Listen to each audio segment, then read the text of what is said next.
How did we get to the moon? The Apollo missions created by NASA had explored the moon and encountered many things that were created by the desire to explore something unknown and politically to distract democratic citizens from the Cold War. The moon, the final frontier. The moon has been seen by all eyes from the beginning of time and has caused people to think beyond their own knowledge.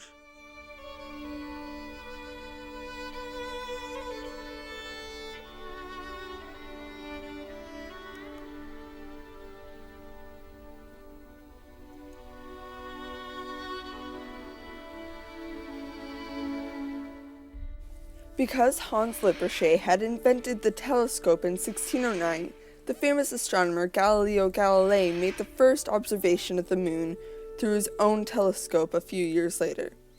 He observed that the moon had a terrain including mountains, flat plains, and craters.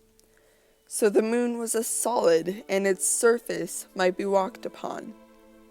This led to the first map of the moon being created by Galilei and Michael Florent. Just like them, we notice that the moon has craters and terrains on it every time we look through our own telescopes. New discoveries have been made about these craters, and not only by using telescopes.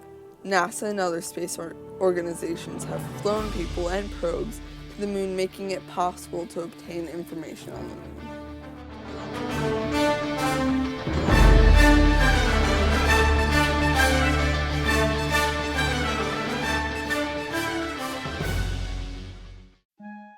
I think we're going to the moon because it's in the nature of the human being to face challenges. It's by nature of his deep inner soul. We are required to do these things just as salmon swim upstream. Cheer up, 'cause nothing really matters when you look up into outer space. Neil Armstrong believed in exploring the moon. He believed in it so much that in 1969 he went to the moon, starting with these goals. First, establishing the technology to meet other national interests in space. 2, achieving preeminence in space for the US. 3, carrying out a program of scientific exploration of the moon. And 4, developing man's capability to work in lunar environment. Since these were the goals for reaching the moon and the goals for each of the Apollo missions, the reason why we even had the choice and the desire to go was because after World War II, Nazi German scientists were captured by both the United States and the Soviet Union. The scientists helped create massive new weapons for the captors' countries and also for their newly begun space programs.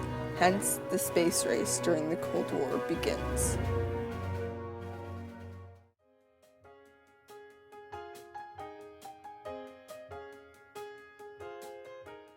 There were at least 9 Nazi scientists recruited by NASA, and each of them fulfilled many achievements for the Apollo program. These scientists were recruited to an operation called Paperclip, which was an operation to get them to help the US in our programs in any way. In these programs, each scientist helped bring to pass these dexterous endeavors.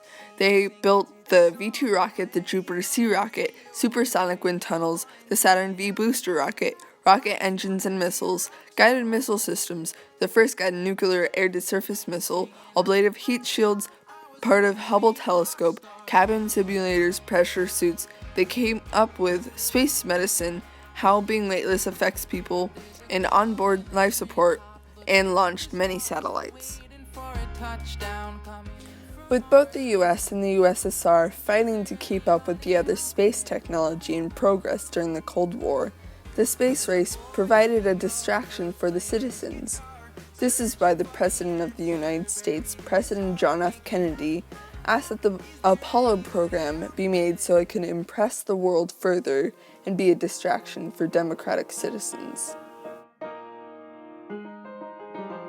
The goals for the Apollo missions were very much reached and concluded with more than what they hoped for. Because of the Apollo missions, which is a NASA program that got astronauts to the moon, making a total of 11 space flights and walks on the moon. People in the 1960s and 1970s were filled with hope for a better future, which the program succeeded in giving. This is what the Apollo missions brought back, not only to the US, but to planet Earth.